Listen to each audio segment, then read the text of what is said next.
আমি যদি বলেন আমি মেনে নেবো যে আমি কুফা, যদি বলেন আমি মেনে নেবো কুফা, যে আমার কেন বাংলাদেশ আসছে। কিন্তু খবরদার ভাই, আমার বাবা একজন ইমাম ছিল মসজিদের, আমার বাবা মারা গেছে, আমার বাবা আমাকে নিয়ে কোনো কথা বলবেন না ভাই।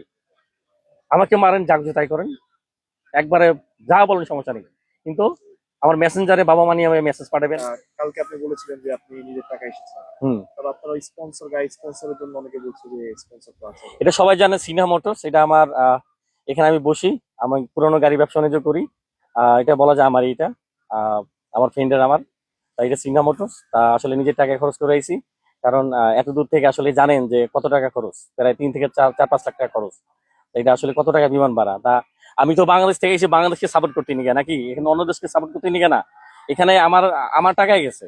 আমি জানি একটা ম্যাচের জন্য এত খরচ করে আইছি, কারণ আমার মন মানে না আসলে কখনোই, যখন বাংলাদেশ বিদেশের মাটিতে খেলে তখন মন মানে না কখন বাংলাদেশে পতন করবো, কখনো মানে কখন যাব। কারণ আমি 101 ডিগ্রি 2 ডিগ্রি জ্বর নিয়েও বাংলাদেশে খেলা দেখছি। আমি আসলে এই জিনিসটা বলতে খারাপ লাগে। মানে এটা অনেকবার নিউজ হয়েছিল যে বাংলাদেশ যখন আসলে ওয়ার্ল্ড কাপ খেলতেছিল বাংলাদেশের মাটিতে, আমি যখন মাঠে ঢুকবো বাঘ সাইজা, তখন আমার মানে এটা হয়তো অনেকে এটা অনেক রাগ দেখাইবেন, মানে রিয়াক্ট দেখাইবেন খারাপ। আমার খালু মারা যায় তখন, আসলে তখন একটাই মনে হচ্ছিল যে বাংলাদেশকে সাপোর্ট দিতেও আমার বাংলাদেশ পতাকা রইতো মাঠে যাবে। আমাকে যখন বাড়ি থেকে ফোন দেয়, তখন আসলে আমি কি করবো, আমি হাউমাউ করে কাঁদতেছিলাম আর রং করতেছিলাম। তখন মাঠে যাই রং করে, তখন বাংলাদেশকে সাপোর্ট দেবে খেলা দেখি অস্ট্রেলিয়া বাংলাদেশের। তা এটাই আসলে আমার কাছে অনেক সময় আমার দেশ, আমার আবেগ, এটা আসলে কখনো ভোলার মতন। তা আমি জানি আসলে আমি বাংলাদেশ ক্রিকেট কতটা ভালোবাসি, খেলা না দেখে কখনো মাঠে থাকতে পারি না, যে কারণে আসলে ছুটে চলে আসি। এখন আপনারা যদি বলেন এগুলা, হ্যাঁ এগুলা বলেন ভাই, সমস্যা নাই ভাই। কারণ দিন শেষে আসলে আমি জানি আসলে আমি কি। আমি আসলে আপনাদের কাছে এটাই রিকোয়েস্ট করবো ভাই, মানে মোবাইলটা যখন হাতে নেই, দেখা যায় যে আমার হোয়াটসঅ্যাপে আমার ভাই বেড়াতে আত্মীয় স্বজন স্ক্রিনশট গুলা পাঠায়, যেগুলো মানুষ বাজে ভাবে ই করে। আর যদি যখন মেসেঞ্জারে ঢুকি, তখন মেসেঞ্জারে দেখা যায় যে খুব বাজে বাজে, আমার বাবা নাই, বাবা মারা গেছে, তা বাবারে নিয়ে গালাগালি। আমার বাবা একজন ইমাম ছিল মসজিদের, সেই বাবাকে নিয়ে যখন খুব খারাপ ভাবে গালাগালি করে, স্বাভাবিক এটা ভাই, যে কোনো মানুষেরই হোক, এটা মানে খুব খারাপ লাগে, খুব খারাপ লাগবে। আমাকে যা কিছু তাই বলেন ভাই, কোনো সমস্যা নেই ভাই, বলেন। হ্যাঁ আমি যদি বলেন আমি মেনে নেবো যে আমি কুফা, যদি বলেন আমি মেনে নেবো কুফা, যে আমার কেন বাংলাদেশ আসছে। কিন্তু খবরদার ভাই, আমার বাবা একজন ইমাম ছিল মসজিদের, আমার বাবা মারা গেছে, আমার বাবা আমাকে নিয়ে কোনো কথা বলবেন না ভাই। আমাকে মারেন, যা কিছু তাই করেন, একবারে যা বলেন সমস্যা নেই। কিন্তু আমার মেসেঞ্জারে বাবা মা নিয়ে আমাকে মেসেজ পাঠাবেন না, দেখতে চাই না, চলে আসে ভাই। প্লিজ ভাই, আমি হাত জোর করে বলি ভাই, যদি বলেন আমি কুফা কুফা। কিন্তু আমার বাবা একজন ইমাম ছিল, বাবা কিনা কখনো বাবা মায়ের গালি দিবেন না ভাই, আমি মাপ চাই আপনাদের কাছ থেকে ভাই। এই ক্রিকেটের ভদ্রলোকের খেলা।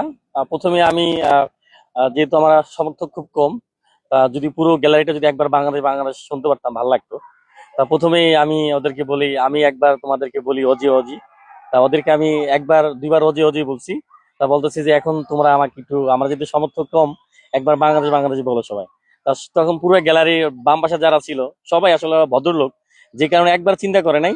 ওরা 8-10 বার স্লোগান দিছে বাংলাদেশ বাংলাদেশ বলে একসাথে। হ্যাঁ, ওরাও বাংলাদেশ বাংলাদেশ স্লোগান দিছে।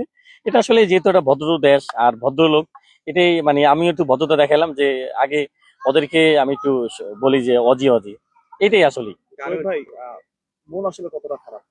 মন তো ভাই সবারই খারাপ, সবারই খারাপ। অন্তত যদি ওদেরকে ব্যাটিং এ নামানো যেত, এক রানের জন্য যদি নামানো যায়, সেটাই আসলে চাওয়া পাওয়া, সেটাই আসলে দেখা যাক শেষ পর্যন্ত হয় কিনা। তবে আহ, আমাদের বোলিং এর রাজত্ব ছিল অস্ট্রেলিয়ার, এরা আসলে চোখ বন্ধ করে অস্ট্রেলিয়ানরা, মানে ছোট ছোট বাচ্চা বড়রা, শরীফুল তাসকিন, যেই বলারই তখন আশেপাশে থাকে ওদেরকে ডাক দেয়, ডাক ডাক দিয়ে অটোগ্রাফ নেয়, ছোট ছোট বাচ্চারা সেলফি নেয়, মানে গর্ব লাগে যে আসলে আমরা ভালো কোচি দেখেই এত এত সুনাম অর্জন। কিন্তু ব্যাটিংটা যদি ভালো হইতো, হয়তো বা আমার মনে হচ্ছে যেন আরো অনেক বেশি সুখী, আনন্দ আনন্দ পাইতাম আমরা। আপনি যাদের জন্য এত কষ্ট করে আসেন, হুম।